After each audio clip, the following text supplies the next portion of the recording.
Hello and welcome to this video on why the presence of mushrooms may actually be a very bad sign for your bonsai. Forgive us for starting with a bit of a thought experiment. And begin by imagining a old bonsai, or even just an old tree in general. Let's say, in your imagination, it's an old tree. You probably have some sort of gnarled oak or willow in mind. A tree with a deep craggy bark and moss climbing up its trunk. There are probably a few mushrooms sitting around the base of the tree, maybe even growing on its trunk or roots. At least in terms of purely imagery-based assessment, let's say. This is a very nice image, and one that if you could emulate it with a bonsai, would be stunning. The problems with it are twofold. One, that it is an incredibly hard thing to create in reality. Two, those mushrooms are possibly, if not definitely, poisoning the tree slowly. You might have already started typing, or at least trying to type, some comment telling us how wrong we are. That you have seen plenty of trees with mushrooms growing in them, and they are perfectly healthy. The answer to that is okay, but maybe not. The reason we are talking about mushrooms as being a poison of sorts is that it takes time, and typically a very long time, to kill a tree.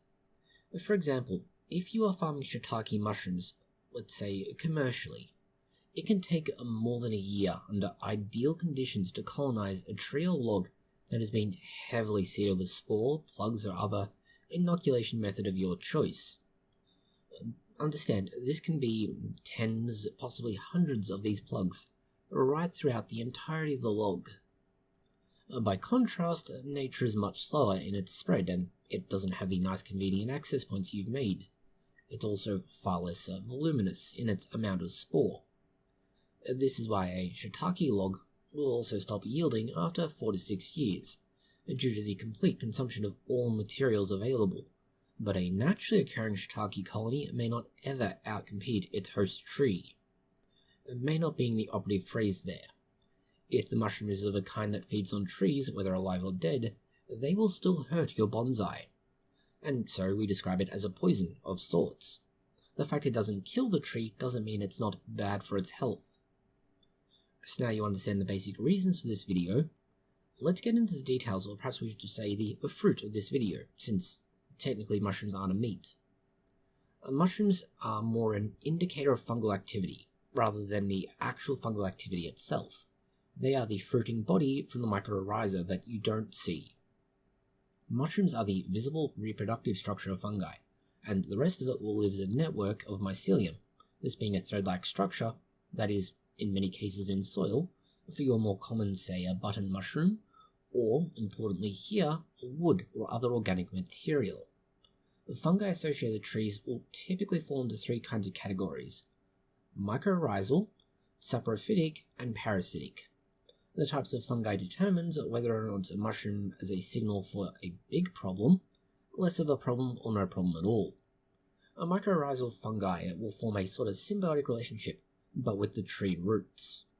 This will help the tree to absorb water and nutrients, so this is good, and in turn the tree will provide it with sugars and similar. Mushrooms from a mycorrhizal fungi are generally beneficial and shouldn't harm your tree. They most of the time will indicate a healthy soil ecosystem. The saprophytic fungi are slightly different. These feed on dead organic matter. Now, this is with things like fallen logs or dead roots. These mushrooms, such as say oyster mushrooms, will only ever really appear on dead or decaying matter. It can be wood or some other substrate of your choice. While they don't directly harm the living tree, their presence on, say, a trunk or roots will indicate that the parts of the tree are already dead or in the process of dying, and this is not good. Finally, we have parasitic fungi, and these are the most serious kind and the most worrying. These will infect living trees, and they will cause disease, decay, and or death. They are Papa Nurgle's love child of a kind. These mushrooms, honey mushrooms for example, are often a sign of infection, and they will weaken and they will ultimately kill trees. This is where mushrooms are most commonly associated with harm. Why parasitic fungi and their mushrooms are a problem is fairly obvious so far. The parasitic fungi are the primary reason mushrooms are associated with being not good for trees, because they're not. These fungi will actively invade a living tree and especially the tissue that you want to worry about, for example the cambium. This will cause disease, this will leak in the tree, and it can possibly kill the tree. The process of doing so is, well, kind of obvious again. A wood decay to start with. The parasitic fungi will cause the heart rot or the root rot to occur. This will break down the structural tissues. Heart rot and root rot are slightly different. Heart rot is where fungi like, say, Philinius or Ganoderma, which produce brackets or shelf-like mushrooms, invade into the heartwood of the tree's trunk or branches. And this is the hardwood in the center that's no longer alive. It's essentially the tree's skeleton. Without a skeleton, the tree's core will gradually weaken, and this will eventually make it more prone to breaking, especially in adverse weather. But for example, if you are wiring it, and the mushrooms will often appear on the trunk or at the base, and this will always signal advanced internal decay, because they only start fruiting once they're well and truly established. A root rot, for example fungi like Amaryllia, the honey mushroom, or the Heterobastodon, will attack tree roots, and this will disrupt things like water and nutrient uptake. This will then cause canopy thinning, wilting, and eventually sudden tree death. Honey mushrooms, for example, are notorious for spreading through root systems, and will kill entire stands of trees. And it also means that because they started fruiting, they've spread spores, and you have to worry about every other one of your bonsai in your collection. We have now the less obvious signs of a fungal infection, cankers and blights. For example, cankers are dead areas on bark, and blight, which is something that will disrupt nutrient flow. While fungi may not always produce visible fruiting bodies like mushrooms, some can cause severe damage and ultimately kill trees. The Cryptophanetica, or the chestnut blight species, is a good example. But of course, even if they don't do this, it still weakens the tree's defense from things like other parasitic fungi, which obviously is a result of being stressed and wounded. A simple example of this is the Amaryllia melia, or the honey mushroom, and it is one of the most destructive tree pathogens. It will spread via the root-like structures called rhizomorphs. These will inevitably infect healthy trees, and that will in turn cause root rot. The mushrooms will appear in clusters at the tree's base, and sometimes in the soil a little bit further away. This signals a very active infection, and this may, if not definitely, will always be fatal.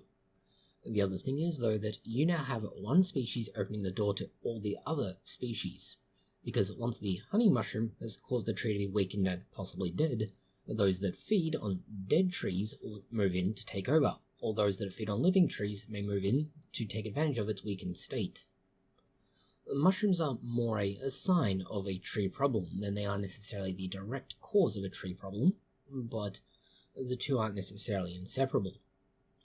For example, even when mushrooms aren't a kind of saprophytic fungi, their presence on or near a tree can indicate underlying issues. Mushrooms growing on a tree's trunk or roots mean the wood is already dead or decaying, and possibly due to, say, drainage issues, so you have root rot. Mushrooms in the soil near a tree's base indicate root decay, which could stem from, say, poor soil quality, the soil being used up, compaction, and all sorts of other problems. In these situations, the mushrooms aren't necessarily causing a problem, but they're telling you that there is a problem, and ignoring it will lead to other bigger issues. We need to talk about this slightly in the context of ecology, though, as we mentioned, not all mushrooms are bad, and yes, we know, not all yada yada yada. The ecological context is important as, although not all mushrooms are harmful, nearly all mushrooms near trees provide some sort of effect. Now, mycorrhizal fungi, as mentioned, are good. They provide a beneficial relationship. Then you have, saprophytic fungi, which definitely don't, because they will be feeding on dead wood. Dead wood means that something's wrong with the tree. Then you obviously have your harmful mushrooms, which will attack them directly. So problematic mushrooms are things like, say, the honey mushrooms or the Amaryllia species, which grow near the root clusters at the bottom, and bracket shell fungi. If you see these two, be concerned. There are also another species that we haven't mentioned about, and these are your Inonotus dryadis. These are large, crusty mushrooms at the tree base. They will often exclude some sort of a dark liquid, and this will cause root rot. So, again, not good. While we've said that mushrooms are bad, and yes, they can be, and they can also be misunderstood, mushrooms are sometimes, although not always, unfairly blamed for tree problems because, well, they are visible. They are growing on the tree, and obviously The tree looks fine to the outside world, but internally it can be dead, like, say, models, child actors, and similar. These trees, and for that matter those children, could well be dying from something like drought, insect damage, some other issue that you just can't see, and because they've been colonized, the dead tissues that you can't see are growing these mushrooms, but it isn't the result of the mushroom, it's something else that's caused it. And so the real issue goes unnoticed, but people just associate it with the mushroom.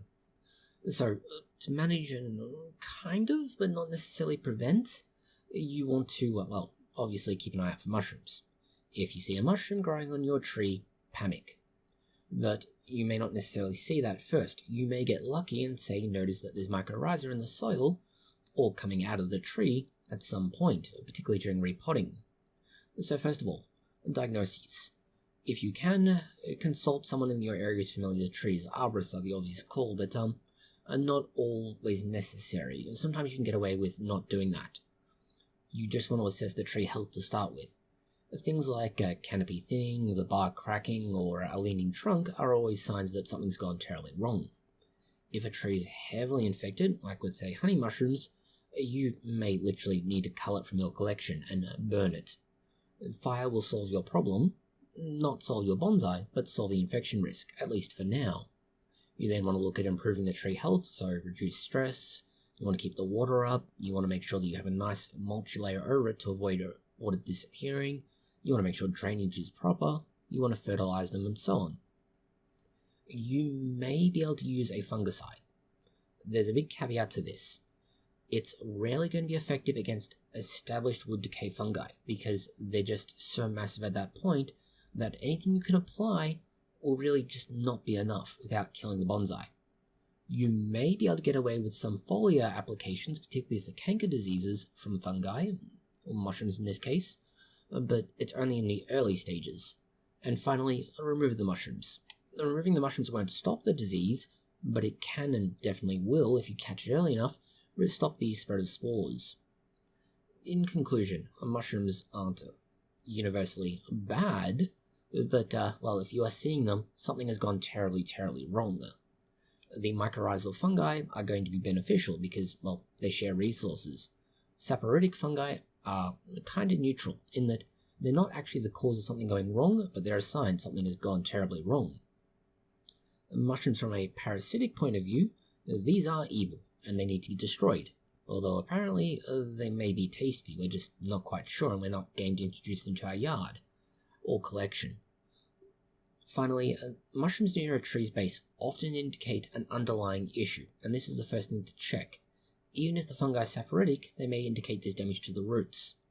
The key is to identify what kind of mushroom it is, and this can often be the easiest solution. Once you know what kind of mushroom you're looking at, you can generally figure out what's happened. Is it something has died there that is organic, and therefore you can use it to say, okay, the tree's not healthy, and my bonsai needs delicate care, but overall it'll go away? Or is this particular fungi killing my bonsai and therefore I need to get out the flamethrower? Well, your particular variation on that. If you have specific concerns, you can always try asking someone who's a specialist in mushrooms, or if need be an arborist, as arborists will probably able to say about the rest of your yard if there are other trees nearby too. And you can, if nothing else, at least for your own sake, assess what possible threat there is, and they may give you some recommendations as to actions to take to curtail the spread and treat what has spread so far. Thank you for watching. If you found it interesting, consider liking, sharing, and subscribing. And please do post any comments, questions, or suggestions you have below.